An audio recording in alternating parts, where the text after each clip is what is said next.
Hello दोस्तों, स्वागत है आपका हमारे इस YouTube चैनल पे। दोस्तों, कहानी को शुरू करने से पहले एक जरूरी बात, अगर आपने चैनल को सब्सक्राइब नहीं किया है तो पहले आप जल्दी से चैनल को सब्सक्राइब कर दीजिए ताकि आपको हमारी आने वाली नई नई कहानियों की जो नोटिफिकेशन है वो आपको सबसे पहले मिलती रहे। तो चलिए दोस्तों, बढ़ते हैं हमारी आज की कहानी की तरफ। हमें उम्मीद है कि आपको हमारी ये कहानी जरूर पसंद आएगी। सुनीता और रोहन हाथों में हाथ डाले रानीखेत के खूबसूरत प्राकृतिक दृश्यों का नजारा लेते हुए घूम रहे थे। सड़क के दोनों ओर से रंग बिरंगे फूलों की महक आ रही थी। जहाँ तक नजर जाती थी हरे, लाल, पीले और गुलाबी रंग के फूल, पत्ते और पेड़ों से नजरें तृप्त हो उठती। ऐसा मनोरम दृश्य देखकर लग रहा था मानो किसी कुशल चित्रकार ने सुंदर सी पेंटिंग बना दी हो। सुनीता ने लंबा सा घेरेदार कत्थई रंग का स्कर्ट और काले रंग का नेट वाला टॉप पहना हुआ था, जो उसके खूबसूरत होने का प्रमाण था। सुनीता बहुत ही खूबसूरत लड़की थी। उसके कानों में बड़ी बड़ी बालियां झूल रही थी। कमर तक लहराते बालों को उसने खुला छोड़ रखा था। उसने लिपस्टिक नहीं लगाई थी। हाँ, उसकी आंखों में काजल की हल्की सी रेखा थी, क्योंकि उसे काजल लगाना बहुत पसंद था। उसका पति रोहन उसके साथ चलते हुए बीच बीच में तिरछी नजरों से पत्नी को निहार लेता था। इतने सुंदर प्राकृतिक दृश्यों के बीच उसकी पत्नी को देखकर उसे ऐसा लग रहा था जैसे मानो चांदनी आसमान से जमीन पर उतर कर आई हो। रोहन और सुनीता शहर की भागती दौड़ती जिंदगी से दूर हनीमून पर आए हुए थे।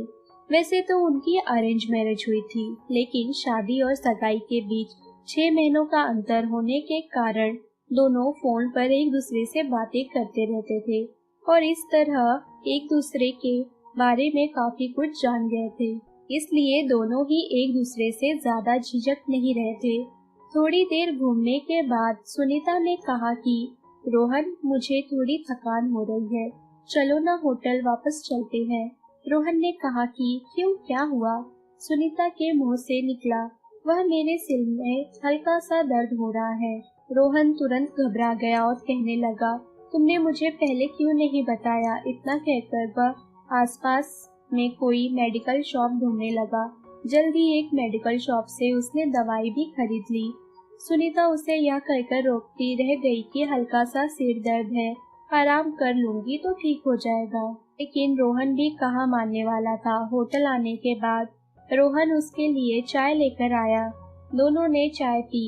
उसके बाद रोहन ने उसे दवाई खिलाई और उसे बिस्तर पर लेटने को कहा। जब सुनीता लेट गई तो रोहन हल्के हाथों से उसके सिर दबाने लगा और थोड़ी ही देर में सुनीता गहरी नींद में सो गई। उसको सुकून मिला। उसके होठों पर एक सुकून भरी मुस्कान थी, जिसे देखकर रोहन चेहरे पर एक मुस्कुराहट सी आ गई। अभी कुछ दिन ही हुए थे दोनों की शादी को, लेकिन दोनों ही एक दूसरे से कितना प्रेम कर रहे थे, मानो जन्म जन्मांतर के साथी हो। हनीमून से वापस लौटने के बाद भी दोनों का प्यार दिनों दिन बढ़ता ही जा रहा था।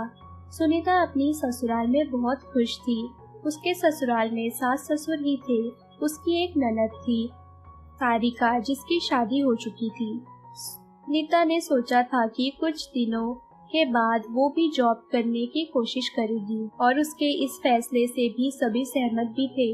उसकी शादी के 1 महीने के बाद एक दिन उसकी सास प्रेमा जी ने उसे अपने पास बुलाया और कहा कि बहू, सारिका का फोन आया था, वह 3 दिनों के बाद यहाँ आने वाली है, तुम भी अपनी ननद के साथ कुछ दिन बिता लेना। सुनीता भी बहुत खुश थी। वह कहने लगी, जी मम्मी जी, यह तो बहुत अच्छी खबर सुनाई आपने, अब तो मजा आएगा। लेकिन अगले ही पल प्रेमा जी ने सुनीता की खुशियों को छूप कर दिया जब उन्होंने कहा कि सुनो बहू, एक काम करना, तुम जब सारिका आएगी ना तो तुम हॉल में सो जाना। सुनीता ने आश्चर्य से कहा, ऐसा क्यों मम्मी जी? प्रेमा जी बोली, देखो बहू, पहले भी जब भी कोई मेहमान आते थे तो रोहन हॉल में सो जाया करता था और उसके कमरे में ही मेहमान रहते थे। लेकिन अब तुम्हें तो पता ही है कि हमारे घर में 2 ही कमरे हैं, तो किसी के आने पर थोड़ा एडजस्टमेंट तो करना ही पड़ेगा ना। एक कमरे में मैं और सारिका सोएंगे और दूसरे में तुम्हारे ससुर जी और रोहन सो जाएंगे। अपना फैसला सुनाकर प्रेमा जी तो चली गई और सुनीता के मन में उथल पुथल मच गई। सुनीता की तो अभी नई नई शादी हुई थी और उसके सास ने फरमान भी सुना दिया था कि ननद आने वाली है तो तुम हॉल में ही सो जाना। लेकिन उन्होंने एक बार भी सुनीता से उसकी मर्जी पूछना जरूरी नहीं समझा। सुनीता को सास की बात सुनकर बहुत अजीब लग रहा था। उसके भी घर में मेहमान आते थे, लेकिन उस वक्त उसके भैया भाभी को कोई अपना कमरा छोड़ने के लिए नहीं कहता था, बल्कि परिवार के बाकी सदस्य एडजस्ट करते थे। यहाँ तो घर की नई नवेली बहू को कमरे से बाहर निकाला जा रहा था।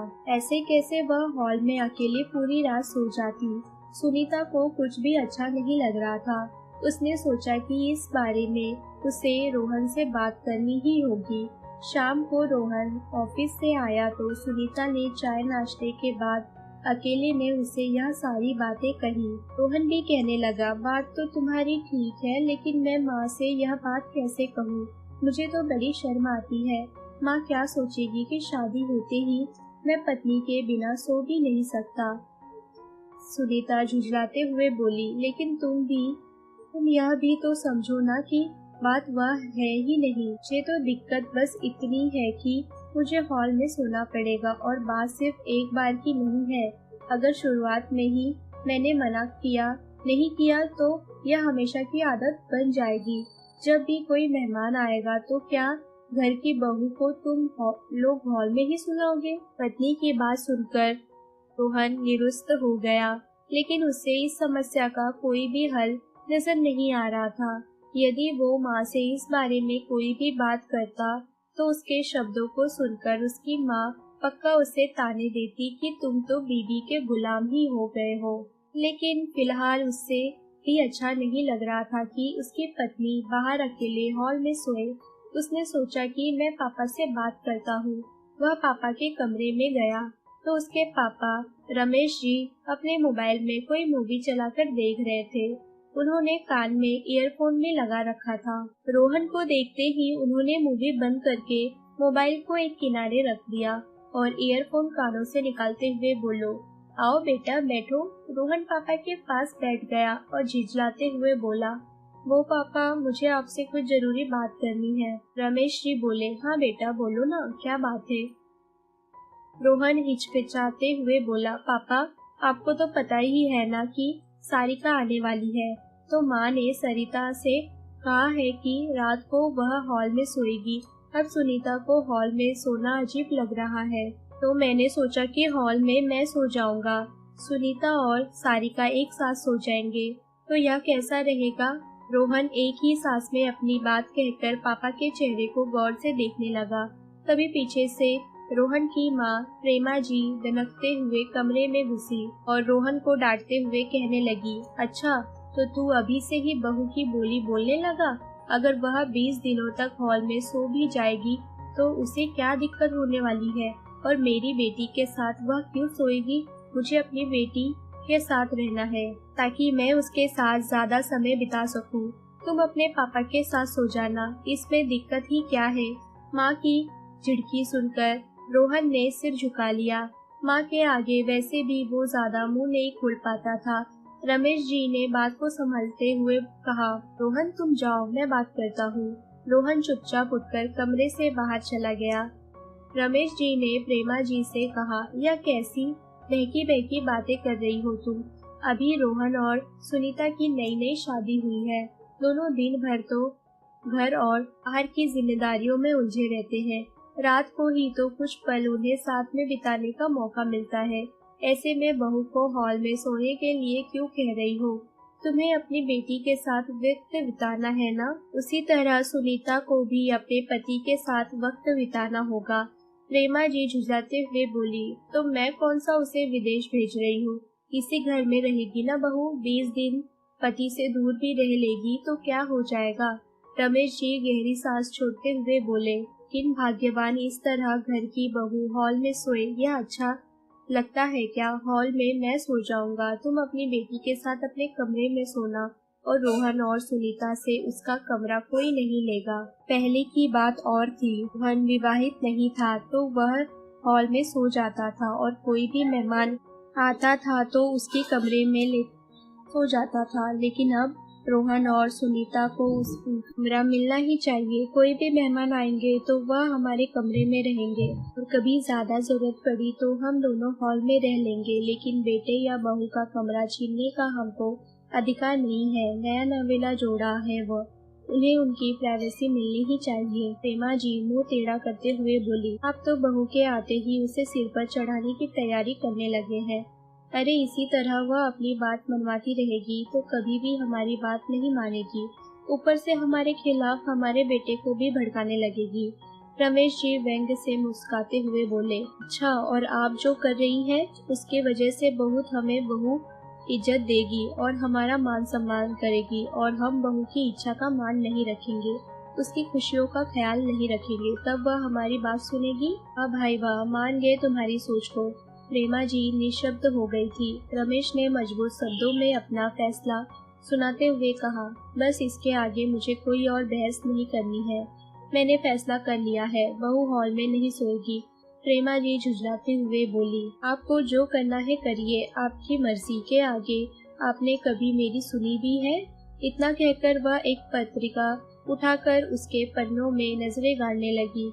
अब उसके पास कहने सुनने के लिए कुछ भी नहीं रह गया था। रमेश जी मुस्कुरा उठे और सोचने लगे कि सास बनते ही पता नहीं औरतों को क्या हो जाता है। खैर, मुझे ही सभी रिश्तों को एक साथ लेकर चलना होगा और समझदारी से ऐसे ही छोटी मोटी समस्या